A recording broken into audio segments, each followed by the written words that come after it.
Hello students, मैं आरती शर्मा आपके सामने फिर से हाजिर हूँ। आज हम लोग पार्ट 2 मनी के बारे में डिस्कशन करने वाले हैं, यानी कि मनी का सेकंड पार्ट डिस्कशन करने वाले हैं। कल हम लोगों ने वाटर सिस्टम के बारे में डिस्कशन किया कि वाटर सिस्टम किसे कहते हैं, वाटर सिस्टम की लिमिटेशंस क्या है, इस बारे में डिस्कशन किया था। अगर आप लोगों को पार्ट फर्स्ट इसका चेकआउट करना है तो डिस्क्रिप्शन बॉक्स में इसका लिंक दिया हुआ है, पहले आप उसे देखेंगे, उसके बाद आप सेकंड पार्ट को देखेंगे। तो फिर से हम शुरू करते हैं, थोड़ा सा फिर से गो थ्रू करते हैं कि मनी क्या है, किसे कहते हैं money. Money is acceptable by all the person and it is a lawful, यानी कि मनी क्या है, money is the medium of exchange है, money is the medium of exchange and it is acceptable by all the person, यानी कि हर व्यक्ति के द्वारा ये एक्सेप्टेबल होती है। कल मैंने बताया आप लोगों की मनी को कौन इशू करता है। मनी को 2 अथॉरिटी इशू करती हैं। आप कहोगे मैम मैंने तो आज तक एक ही अथॉरिटी के बारे में सुना है। बिल्कुल सुना है। मनी को जो इशू करते हैं, मनी का को जो इशू करते हैं वो 2 अथॉरिटी को कैटेगराइज किया गया है। पहली ministry of finance, ministry of finance, और दूसरी हमारी आरबीआई। मिनिस्ट्री ऑफ फाइनेंस जितने भी हमारे कॉइन्स होते हैं और 1 रुपी नोट, इनको इशू करती है मिनिस्ट्री ऑफ फाइनेंस, अपनी मर्जी से नहीं, on the behalf of the central government. किसके बिहाफ पर? सेंट्रल गवर्नमेंट के बिहाफ पर। आरबीआई क्या करती है? आरबीआई करेंसी को इशू करती है, इशू द करेंसी को इशू करती है, जैसे कि 500 रुपीज का नोट, 10 रुपीज का नोट, 20 रुपीज के नोट, जितने भी पेपर की करेंसी है वो किसके द्वारा इशू की जा रही है? रुपीज में, यानी कि 500, 2000 रुपीज का नोट, 200 रुपीज का नोट, 100 रुपीज का नोट, वो सारी की सारी किसके द्वारा इशू की जाती है? आरबीआई के द्वारा इशू की जाती है। किसके बिहाफ पर? सेंट्रल गवर्नमेंट के बिहाफ पर। सेंट्रल गवर्नमेंट के कहने पर ही आरबीआई इसको क्या करता है? इशू करता है, यानी कि RBI is the apex of all the bank. RBI क्या है? एक अपेक्स बैंक होता है। आरबीआई के पास ही केवल अथॉरिटी होती है कि वो करेंसी को क्या करे मेरे बच्चे? इशू करे। तो मनी का डेवलपमेंट होने की वजह से ही जो वाटर सिस्टम के अंदर प्रॉब्लम्स पाई जाती थी वही क्या हो गई? सॉल्व हो गई सारी प्रॉब्लम्स। मनी ने सारी प्रॉब्लम्स को सॉल्व कर दिया। तो एक तरह से देखा जाए तो मनी के कुछ फंक्शंस होंगे, डेफिनेट सी बात है। तो मनी के कुछ फंक्शंस हैं। अब मनी के फंक्शंस क्या क्या है? पहला फंक्शन स्टैंडर्ड वैल्यू, इसकी एक स्टैंडर्ड वैल्यू है। सपोज जैसे कि फॉर एग्जांपल के लिए मैं मार्केट गई, मैंने कहा I need a black marker, मुझे ब्लैक मार्कर की रिक्वायरमेंट है। तो मैं मार्कर वाले ने मुझसे 30 रुपीज लिए, 10 रुपीज, जितने का भी मार्कर है वट एवर भी, और बदले में मुझे क्या दे दिया? मार्कर दे दिया। ठीक है। स्टोरेज वैल्यू, हम इसे एक लंबे समय तक स्टोर कर सकते हैं, बैंकों में, घरों में, कहीं पे भी स्टोर करके रख सकते हैं। और वैसे मुझे लगता है कि स्टूडेंट्स की आदत होती है कि अपनी पॉकेट मनी को अपनी किताबों के अंदर वो स्टोर करके रखते हैं, आई होप। ठीक है, क्योंकि मैं तो रखती थी।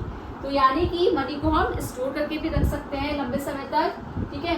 Money transfer one account to another account,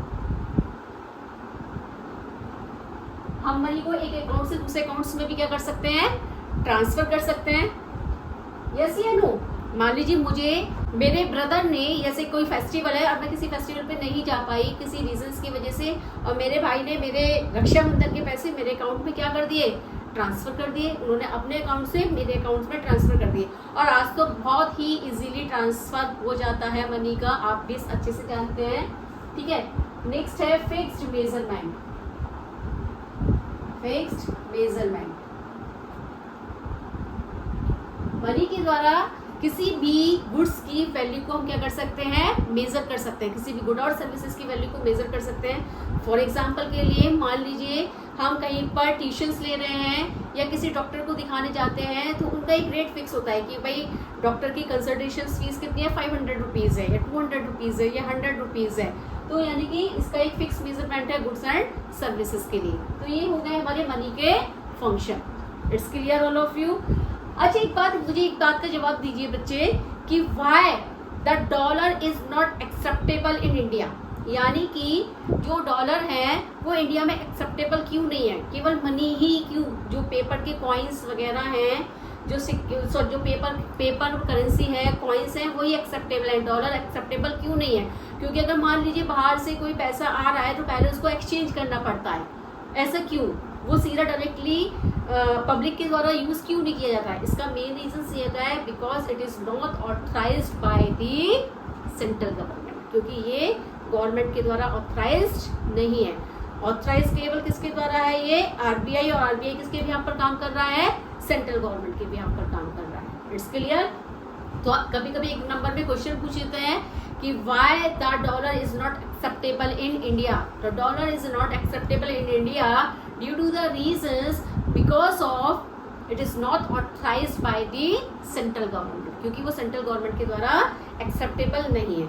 आपको पता है मनी में हम बहुत सारी चीज़ों को इंक्लूड करते हैं। मनी के अंदर हम पेपर की करेंसी हो गई, कॉइन हो गए, प्लास्टिक के कॉइन हो गए। पहले टाइम में क्या होता था, जब तक डेबिट क्रेडिट कार्ड नहीं चले थे उस समय क्या करता था, अगर पैसा किसी को विड्रॉ करना है अपने अकाउंट से तो वो कैसे विड्रॉ करता था? उन लोगों को एक प्लास्टिक का कॉइन दिया जाता था, और प्लास्टिक के कॉइन पर मतलब नंबर्स लिखे होते थे, और नंबर लिखने पर जैसे ही बैंक वाले का जैसे उस पर बेल रिंग करता था, मतलब बंदे को बुलाता था, जैसे उसका टर्न आता था बंदा पैसे को विड्रॉ करता था।